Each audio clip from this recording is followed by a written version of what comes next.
نحمدک یا مجیب کل سائل والصلاة والسلام علی سید الانبیاء والمرسلین اما بعد فاعوذ باللہ من الشیطان الرجیم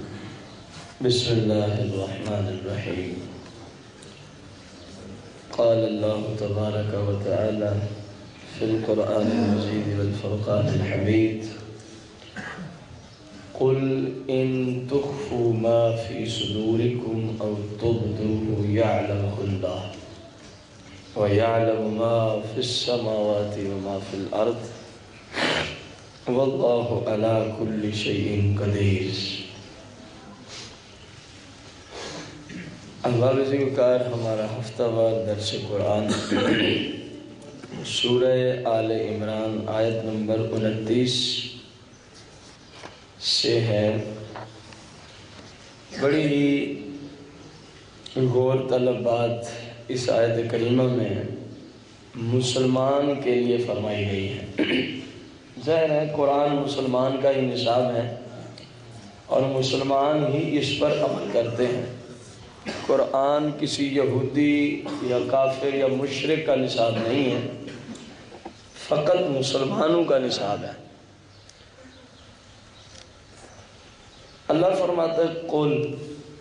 اے محبوب آپ ارشاد فرما دیں، ان تخفو، اگر تم کوئی چیز پوشیدہ رکھو،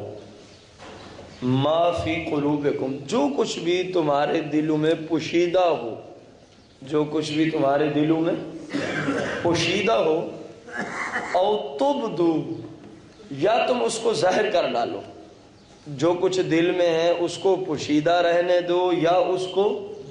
ظاہر کر دو، یعلمہ اللہ، اللہ اس کو ہر حال میں ہی جانتا ہے. یہ بہت مشکل کام ہے ایک مسلمان کے حق میں، اگر وہ سوچے، خصوصاً وہ جو لوگوں کے ڈر کے مارے گناہ چھوڑتے ہیں اور اللہ کے ڈر کے مارے وہ گناہ سے نہیں بچتے، ان کے حق میں یہ بہت بڑی بات ہے. اور یہ تو بندہ پوچھے نا ان سے کہ جن کے دور میں یہ اتری تھی کہ ان کی اس وقت حالت کیا ہو گئی تھی. ہمارے ہاں تو کیونکہ اتنے دلوں پہ سیاہیاں چڑھ چکی ہیں، اتنے زنگ آلود ہو گئے ہیں، جتنا مرضی سخت ترین حکم ہو ہمیں کچھ بھی نہیں ہوتا. ایک کان سے سنا دوسرے سے جانے دے، بس ٹھیک ہے. آپ غور تو کریں کتنی بڑی بات ہے. اللہ فرما رہا ہے ان تخفوا ما فی قلوبکم، تمہارے دلوں میں جو کچھ بھی ہے، ما موصولہ ہے، ما جو کچھ بھی ہے، فی قلوبکم تمہارے قلوب و اذہان میں. فرمایا دو ہی صورتیں ہیں، یا تو اس کو چھپا ڈالو گے او تبدو، یا اس کو ظاہر کرو گے. فرمایا ان دونوں میں سے جو بھی حالت ہو، یعلمہ اللہ، اللہ اس کو جانتا ہے، اللہ اس کو. اور یہ حقیقت مسلمہ ہے کہ اگر میرے دل میں کسی مسلمان کے لیے کینہ ہے، بغض ہے، حسد ہے، ٹھیک ہے میں نے اس مسلمان سے چھپا رکھا ہے نا. اللہ جو فرما رہا ہے اگر تو اندر بھی چھپا ڈالے، اس مسلمان نے مجھ سے اس کا حساب لینا، جس نے لینا ہے وہ خود فرما رہا ہے میں اس کو جانتا ہوں. جو تم نے دل میں مسلمانوں کے لیے کینہ، بغض، حسد، نہ جانے کیا کیا اندر تو منصوبے بناتا رہتا ہے، فلاں کے ساتھ یوں کریں گے تو فلاں کو یوں کریں گے تو فلاں کے ساتھ یہ کریں گے تو فلاں کے ساتھ وہ کریں گے. چلو فلاں نہیں جانتا نا ابھی، اللہ فرما رہا ہے میں تو جانتا ہوں اور حساب تو اسے فلاں نے نہیں دینا. آج جو چھپ چھپ کے دودھ میں پانی ملا رہا ہے وہ یہی سمجھتے ہیں مجھے کون دیکھ رہا ہے، اور پھر اس کو گاڑھا کرنے کے لیے نہ جانے کیا کیا نقصان دہ کیمیکل ملا رہا ہے، کیا کیا گند ملا رہا ہے. دودھ جیسی نعمت میں اس بے ایمان کو قرآن واضح کر کے آگاہ کر رہا ہے کہ تو لوگوں سے ضرور چھپا بیٹھا ہے کہ ایک کمرے میں بیٹھ کے تو یہ کام کر لے گا، جنگل میں جا کے یہ کام کر لے گا، فلاں جگہ یہ کام کر لے گا، یہ صرف تو لوگوں سے چھپ رہا ہے۔ لیکن جس رب نے تجھ سے ایک ایک پائی کا حساب لینا ہے، قرآن تجھے آگاہ کر رہے تو اس رب سے نہیں چھپ سکتا۔ تو اس رب سے کسی صورت میں بھی ہم اپنے رب سے چھپ سکتے نہیں۔ ہم کیسے چھپیں گے؟ وہ فرما رہے ہیں ما فی صدورکم، تمہارے دلوں کی نہیں چھپتی، تم تو اتنے بڑے ہو، تم کیسے چھپ سکتے ہو؟ 5-6 فٹ کا انسان یہ کیسے اس ذات سے پوشیدہ ہو سکتا ہے جب اس کے دل میں جو کچھ ہے؟ فرما رہے ہیں میں تو اس کو بھی جانتا ہوں۔ میں تو دیکھیں، میں ایک بندے کو کہوں، میں مثال دے رہا ہوں، یہ مجھے آپ سے بڑی محبت ہے جی، میں آپ سے بڑی شفقت کرتا ہوں، مجھے یہ ہے جی وہ ہے، اب دل میں جو کچھ ہے اللہ اس پہ حکم لگاتا ہے۔ یہ تو منافقت ہے،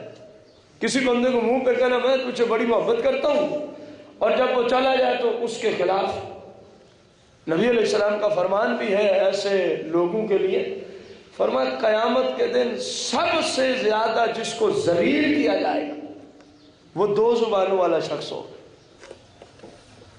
پوچھا گیا یا رسول اللہ زبانیں بھی 2 ہوتی؟ فرمایا ہاں، جب اس کے پاس بیٹھا ہے تو کچھ اور کلام کرتا ہے، جب اس سے اٹھ کے اس طرف جاتا ہے تو اسی کے بارے میں کلام کچھ اور ہو جاتی ہے۔ فرمایا یہ 2 زبانوں والا ہے کہ منہ میں کچھ اور اس کے پیٹھ پیچھے کچھ۔ فرمایا یہ منافق ہے، یہ 2 زبانوں والا ہے۔ اللہ اس منافق کو قیامت کے دن سب سے زیادہ ذلیل کر کے اٹھائے گا، سب سے زیادہ ذلیل کر کے اٹھائے گا۔ غور کریں، یہ باتیں اس وقت بولی جاتی ہیں جب انتہائی سرکار غصے میں آتے ہیں۔ مثال کے طور پر سرکار نے ایک حدیث پاک میں ارشاد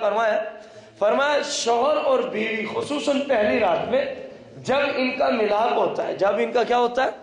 جنسی تعلق قائم ہوتے ہیں، سرکار نے فرمایا پھر اگلے دن بیوی یا شوہر اپنے دوستوں کو، بیوی اپنی سہیلیوں کو اگر وہ رات والا معاملہ بتایا کہ اس طرح ہوا تو سرکار نے فرمایا اللہ سب سے زیادہ ذلیل کر کے اسی شوہر اور اسی بیوی کو قیامت کے دن کھڑا کرے گا۔ یہ مثال اس لیے آپ کو پیش کی حدیث سے کہ سرکار ایسے جملے کب بولا کرتے تھے جب حد سے زیادہ کسی کام پہ آپ ناراض ہو جایا کرتے تھے، کیونکہ یہ بے حیائی ہے، یہ بے غیرتی ہے کہ رات والے معاملات بندہ دوستوں سے شیئر کرتا پھرے، وہ اپنی سہیلیوں سے شیئر کرتی پھرے۔ سرکار کیونکہ یہ بے غیرتی تھی، فحاشی تھی، سرکار اس پہ اتنے ناراض ہو گئے کہ مجبوراً یہ جملہ بولا۔ فرمایا اللہ ایسے شوہر اور ایسی بیوی کو قیامت کے دن سب سے زیادہ ذلیل کر کے اٹھائے گا اور یہ سب سے زیادہ رسوا ہو گیا اس دن۔ تو مین وان یہ جملہ اس طرح بھی فرمایا ہے کہ اللہ سب سے زیادہ ذلیل اس کو کر کے اٹھائے گا جو 2 زبانوں والا ہے۔ جو کون ہے؟ آج 95% منافقت ہے، 95% یہی حالت ہے لوگوں کی۔ ہمارے سامنے کچھ ہے، جب منہ سے اس طرف گئے اسی بندے کے خلاف۔ اب بھائی جو بھی تو کہہ رہا ہے اس کے خلاف، اس کی کتنی صورتیں بنیں گی؟ زیادہ سے زیادہ 2 بن سکتی ہیں۔ یا تو جو بری بات تو اس کی طرح منسوب کر رہا ہے وہ اس بندے میں پائی جاتی ہوگی یا نہیں، پائی جاتی ہوگی یا، لیکن یہ اس کی بات ہے جو پرہیزگار و متقی ہو۔ فاسق و فاجر جو ہے، چور ڈاکو ظالم، ان بےایمانوں کی چغلی غیبت ہے ہی نہیں اسلام۔ ان بےایمانوں کا جو بھی گندا کام ہے وہ لوگوں کو بتایا جائے الٹا ثواب ہوتا ہے۔ یہ بھی مسئلہ یاد رکھیں، جب یہ مسئلہ ہوتا ہے اکثر لوگ کہتے ہیں کہ خود تو اسٹیج پہ بیٹھ کے یوں کہتے ہیں اور ہمیں یہ کہہ رہے، اور بھائی جو اسٹیج پہ جن کے لیے کہتے ہیں ان کا کہنا فرض ہے تاکہ لوگ ان ظالمین سے بچ جائیں، ان بدماشوں سے اپنے آپ کو بچا کے رکھے۔ یہ مسلمانوں اور متقیوں کی بات ہو رہی ہے۔ 2 حالتیں ہوں گی جب بھی ایسے بندے کے بارے میں کوئی کلام کرے گا، یا تو اس کے اندر وہ پائی جاتی ہوگی یا ایسی کلام کہ اس تک پہنچائے تو اس کو اچھی نہ لگے، اس کو میرے حق میں کوئی بات کر رہا ہے یا آپ میں سے کسی کے حق میں کوئی بات کر رہا ہے، وہی بات ہم تک آ پہنچے اور ہم کو اچھی، اس کی دو صورتیں ہو سکتی ہیں شریعت کی روشنی، یا تو وہ بات اسی بندے میں ہوگی، یا اگر ہے تو غیبت، اگر نہیں ہے تو بہتان، اگر نہیں ہے تو صدیق اکبر رضی اللہ تعالیٰ ایسے نہیں اپنے منہ میں پتھر رکھا کرتے تھے، شہنشاہ صداقت جیسے پرہیزگار متقی، فرمایا میں اس کو لگام دینے کے لیے پتھر رکھتا ہوں، زبان کی طرف اشارہ کیا کہ کہیں یہ خام خواہ نہ بولتی رہے، کہیں یہ خام خواہ، خلیفہ اول مسلمان کا پہلا خلیفہ، سرکار کا نائب حقیقی، غور کریں کیا فرما رہے ہیں، زبان منہ میں پتھر رکھتا ہوں کہیں یہ بس بولتی ہی نہ چلی جائے، اس کو لگام دیے ہوئے ہوں، اس کو کیا دیے ہوئے ہوں، لگام دیے ہوئے ہوں۔ کیوں نہ وہ لوگ زبانوں کو لگام دیں۔ سرکار علیہ السلام کی بارگاہ قدسیہ میں ایک شخص آتا ہے صحابہ میں سے، عرض کرتا ہے سر سے لے کر پاؤں تک میرے بہت سارے اعضاء، یا رسول اللہ آپ کون سے عضو کی وجہ سے زیادہ خطرہ محسوس کرتے ہیں کہ اس کی وجہ سے بندہ جہنم کو جائے گا؟ اخذ لسانہ،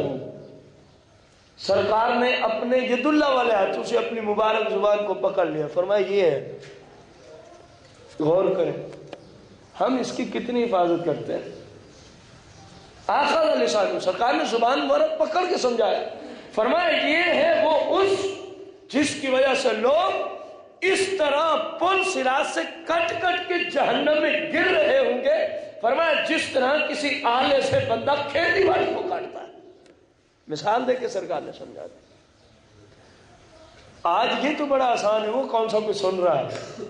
ہم یہ کام کر رہے ہیں وہ کون سا کوئی دیکھ رہا ہے، میں یہ کام کر رہا ہوں کہاں میرے والد کو پتا ہوگا کہ میرے یہ کرتوت ہے، میری گھر والوں کو تو پتہ ہی نہیں، میں تو ایسی حالت میں بیٹھا ہوں۔ ایسے لوگوں کو قرآن کہہ رہا ہے کہ تم جو کچھ بھی کرتے ہو خواہ اس کو دل میں ہی چھپا ڈالو تو جس نے حساب لینا ہے اس سے تم چھپ سکتے، وہ جانتا ہے۔ اس کی جتنی تفسیر بڑھاتے جائے بڑھتی جائے گی، کیونکہ آیت ہی ایسی ہے۔ اللہ نے مزید فرمایا، شاید کسی کو اس سے سمجھ نہ آتی، فرمایا وَيَعْلَمُ مَا فِي السَّمَاوَاتِ وَمَا فِي الْأَرْضِ، جس سے تم نے جا کے حساب کتاب دینا نا جس ذات کو، فرمایا وَيَعْلَمُ مَا فِي السَّمَاوَاتِ وَمَا فِي الْأَرْضِ، زمین و آسمانوں میں جو کچھ بھی ہے اللہ اس کو جانتا ہے، اللہ اس کو، جب اس سے کچھ چھپا ہوا نہیں ہے تو پھر تم کس چکر میں پڑے ہو کہ ہمیں وہ نہیں دیکھ رہا چلو خیر ہے گناہ کر لیں، ہمیں وہ نہیں دیکھ رہا چلو خیر ہے یہ کام کر لیں، ہمیں وہ نہیں دیکھ رہا چلو خیر ہے یہ گناہ۔ اللہ فرما رہا ہے تم نے میری بارگاہ میں آنا ہے، مجھے ہی جواب دینا ہے، اور میری شان یہ ہے کہ زمین و آسمانوں کا کوئی ذرہ بھی میرے علم اور قدرت سے پوشیدہ نہیں ہے، میرے علم اور قدرت سے پوشیدہ،